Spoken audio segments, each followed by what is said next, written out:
ओम नमो भगवते वासुदेवाय। नारायणं नमस्कृत्य नरं चैव नरोत्तमं देवीं सरस्वतीं व्यासं ततो जयमुदीरयेत्। मूकं करोति वाचालं पङ्गुं लङ्घयते गिरिं यत्कृपातमं वन्दे परमानन्दमाधवं। निगमकल्पतरुगलितं फलं सुखमुखास्मृतदवसंयुक्तं पिबत भागवतं रसबालं मुहुरः रसिका भुवि भावुकाः। ऊनविंशोऽध्याय।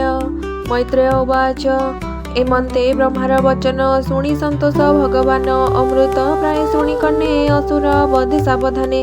दक्षिण हस्ते गदा धरी हुंकार नादे दैत्यारी प्रहार कले कर्णमूले गदा पड़िला हस्तु तले। विष्णु को हिरण्याक्ष चाहि शास्त्रर धर्म विचारई आयुध नाही या हस्ते एहाकु मारिबि केमन्ते। एमंत विचारे असुर अन्ते सुबिला हाहाकार ता शुणी प्रभु गदाधर संभ्रमे तोलिबे निकर। भय न कर तुम्भे केही कहन्ति देवगण चाहि एमंत कहि देवराज ऊर्ध्वे तोली से दक्ष भुज। निज आयुधे देई मन दक्षिणे जानी सुदर्शन बेगे धाइला शून्यव्यापी तेजे विराजे शून्य रूपी। विष्णुर करे मिली जाई दितिर पुत्र न जानई देवे डाकती शून्य पथे चक्र को चाहि विष्णु हस्ते। भोनाथ तोर द्वारपाल ए दुष्ट तेजी अनर्गल एहार प्राण बेगे हर आंभकु संकट उधर। देवंक वाक्य कर्णे शुणी कोपे धाइले वीरमणि। समीपे देखे चक्रधर ओष्ठ खामुड़े से असुर निश्वास खरतर बहे कोपे कंपई तार देहे। कराल दिशे ता बदन नयनु प्रकाशे दहन दहिबा प्राय 10 दिशे बेगे धामई महारोषे। डाकई पुरिला तो काल मोगदा प्रहार संभाळ एमंत कहि गोप भरे पिटिला विष्णुर उपरे।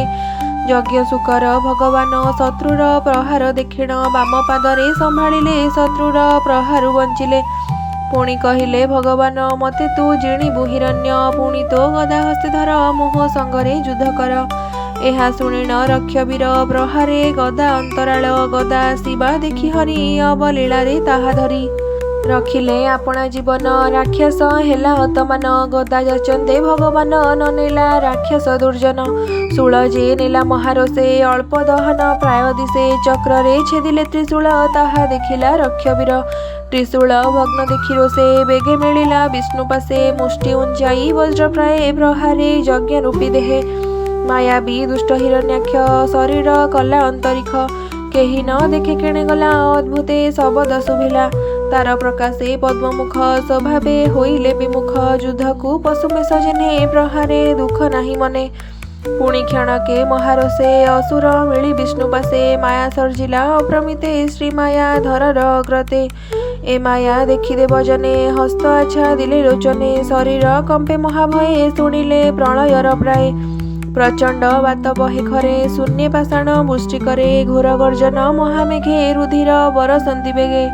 पुणी पुरीष मूत्र अस्थि पाणीर संगे बरसंती पर्वत प्राय देह करी निश्चंते जानिले आसुरी।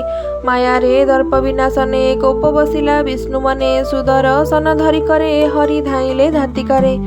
स्वभावे कश्यप भुवने भय बसिला दीति मने हृदय कंपई कातरे पदन स्फुरे कंपज्वरे। स्वामीर वचन सुमरे तनुरु रुधिर जे झरे चक्रर तेजे माया गला रवि किरण प्रकाशिला।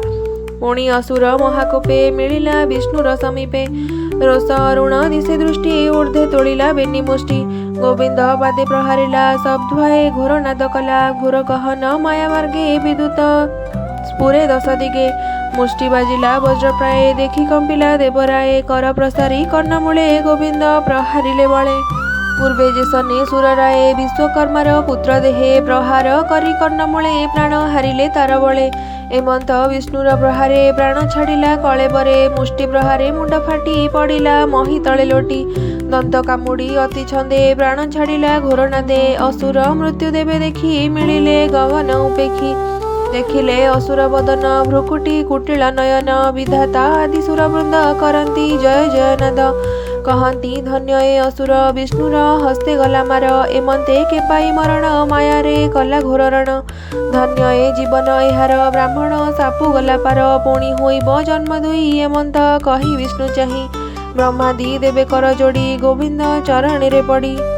देवा उचुहु नमस्ते जय यज्ञ तो अवतार भक्त हेतु आंभर पाई भगवान ए दुष्ट कलु तु निधन तोर प्रसन्ने जगन्नाथ आमे जे होइलु निश्चिंत तोर संसार पाळ एबे एमंत कही सर्वदेवे आनंदे गले निजपुर सुमने शुण हे विदुर मैत्रेय उवाच एहा हिरण्याक्ष मारी यज्ञ मराह रूप धरी निज भुवने हरिगले उत्सव परम मंगले ब्रह्मादि देवे कले स्तुति निज भुवने लक्ष्मीपति भक्त उधारी महारसे मिलिले कमलार पासे तू जहा पचारिलु मते प्रसन्ने कहिली मु तोते विष्णुर लीला अवतार हिरण्याक्षर जे उद्धार सुत उवाच हेमंत मैत्रेयଙ୍କ बाणी विदुर सावधाने शुणी परमानंद खेला लीला ताकने शुणी नृपवला आनंदे शुण एक मने नाना प्रकार ए भुवने ताहांक यश कन्ने शुणी भव सागरु तरे प्राणी कृष्णर गुण अवतार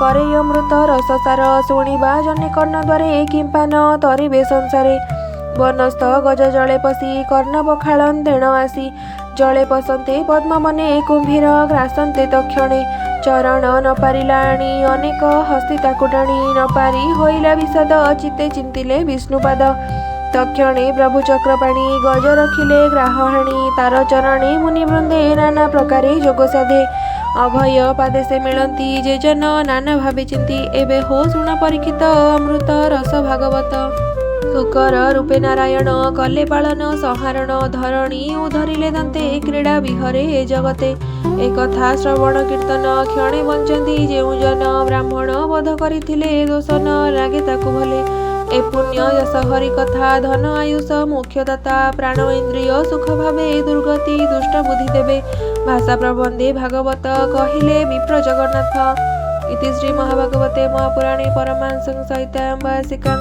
तृतीय स्कन्धे हिरण्याक्ष वधकरणे नाम 19 अध्यायः।